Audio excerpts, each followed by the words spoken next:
So, what did I do over the weekend? Well, I went out to the cinema and I saw Mission Impossible Dead Reckoning Part 1. What did I think about the movie? Really good.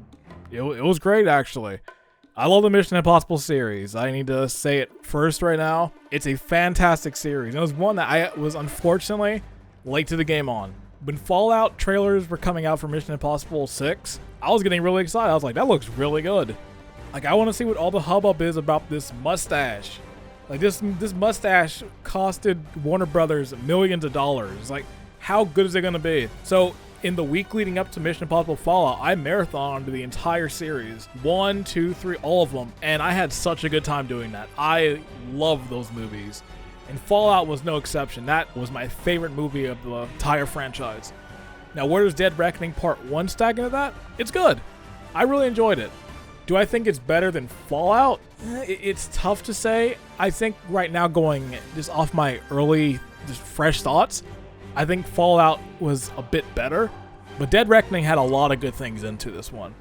This definitely felt like a kind of changing of the tide for this series, kind of going back to more in lieu of the first movie in terms of the tone, some of the shot choices, and just character things that they're kind of bringing back from that first film. And from like the first 30 minutes, it really felt so tonally different from the other movies.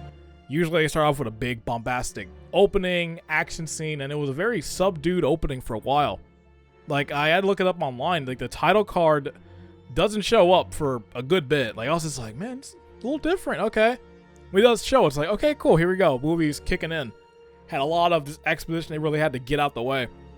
But I do like the different approach. I thought it was interesting. Certain things, it's tough to say because there are certain things I'd like to dive into that I'm just not going to because it's spoiler stuff, but I think my questioning of certain aspects will maybe be answered in the next movie, which I don't know if I can even like say like, oh, well, maybe it'll be answered, because if it isn't, then it's just like, okay, that was a weird choice. But it's tough to say because it's a part 1, and just knowing how much this series has twists and turns and deception, it could be a thing of just like, maybe they're playing the audience, maybe this is why certain characters are doing certain things after big events, but you know, only time will tell. Tom Cruise, really good. And the thing I also love with these Mission Impossible movies is the supporting cast is so good. I can't think of a single movie in the franchise where the supporting cast wasn't great. Like, the second Mission Impossible 3 hits, and that's where we really get the big dynamic cast starting, it just goes up and up from here. Like, there's so many good people in this movie, and everyone knew the role they had to do, and they excelled into it.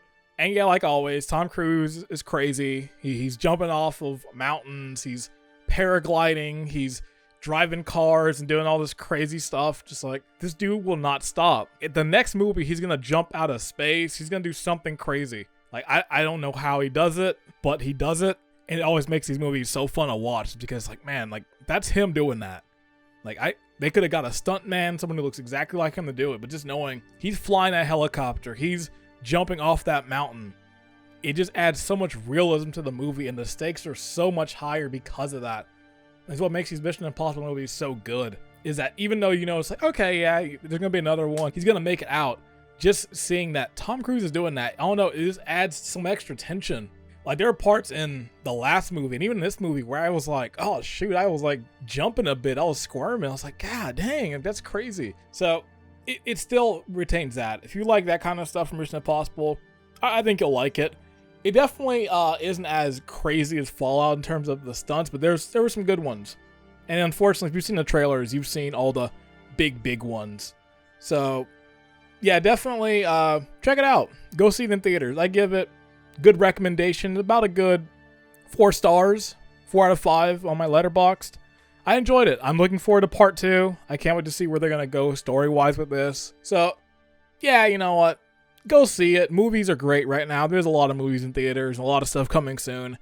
So, if you haven't, make your way out to a movie theater. Go see it. I think you'll have some fun with it. So that's gonna be it for me here. Thanks for watching. As always, I'm John, and that's what I did over the weekend.